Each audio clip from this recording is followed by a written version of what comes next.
Rosenzweig and Shabbat. Shabbat is actually the unifying concept. Shabbat is the concept of redemption, creation, revelation. It's the concept where man meets world, meets God. All right. Obviously, the deep introspective journey that Buber took at the beginning of the 20th century into Hasidic thought led him to realize that Hasidic thought really epitomized the ultimate existential community.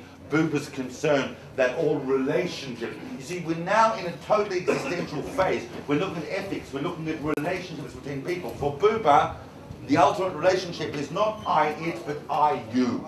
And that's the ultimate I-you relationship is where you're actually at the level where you're talking to God as I-you.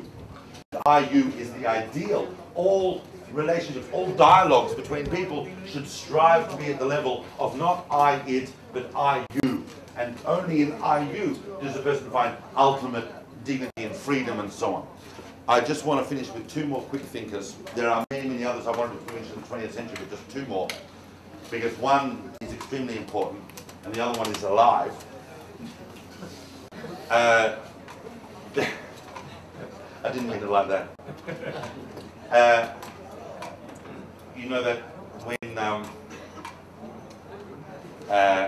Hitler came to power, of course, all of the academics at German universities, I mean, you know that the greatest philosophical work of the first half of the 20th century was this phenomenal study of the concept of ontology, the concept of being, by Martin Heidegger, who in 1927 published Being and Time.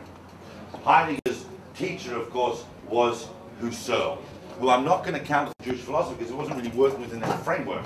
When he started the whole school of phenomenology, his student Heidegger wrote Being and Time. And a few years after that, in the early 30s, once Hitler came to power, Heidegger was appointed the rector of Freiburg University. In his opening address, Heidegger, of course, said the best thing that you can all do as students is go and join the Nazi Party.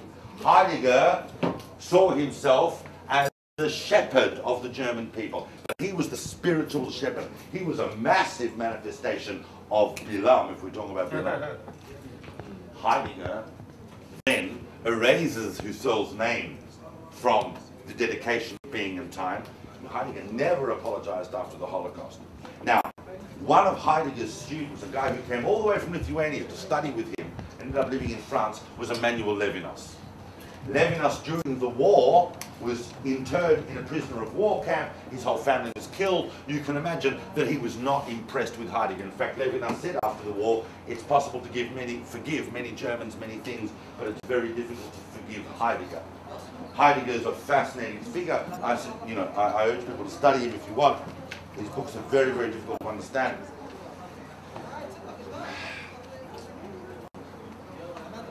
Levinas wants us to understand that the concept of relationship with other is built into the very fabric of the universe. He wants to shift the whole discourse away from a love of wisdom to a wisdom of love. It's much more reflective of the anti-intellectual tradition that had emerged, that we'd seen already emerging out of Kreskus and other thinkers, that Jewish philosophy wants us to take us on this path, that the relationship with other people is the primary mode by which holiness and a relationship with God is expressed. The last thinker, I mean, there's so much more on Levinas, but I can see I only wanted to wind up in a minute, and maybe I'll need to give another talk just on the 20th century. Remember that each of these phases was like a 2-hour talk that I gave in Jerusalem, so I'm like condensing it all. But the last person I want to talk about at the moment, because I want to come back full cycle, is a guy that who is alive at the moment, who is Jonathan Sacks. Sacks, as you know, who is primarily, apart from being the chief rabbi of the British Commonwealth, is actually a philosopher, wrote a book called Dignity of Difference. Does anyone know about the conflict over dignity of difference? Sacks was summoned by the Manchester Bet Din and told that he would be put in Kairum, either chief rabbi, he would be put in Kairum if he did not change a sentence in his book. In his book, Dignity of Difference, which came out in the late 90s, Sacks says this one sentence: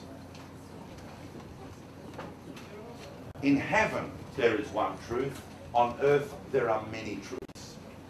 That was the sentence that had him branded an Epicurus by the Manchester Bedouin. That's a whole other discussion. In other words, it opened the door to the fact that there are other truth systems in the world apart from Torah, or other ways of getting to God. Sachs's whole point is an inversion of precisely where we started this talk.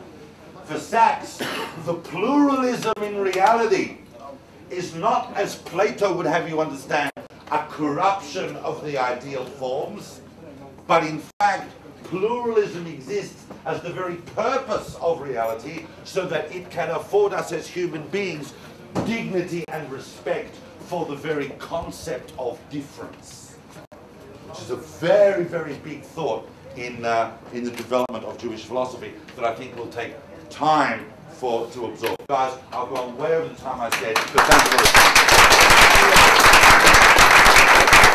By the way,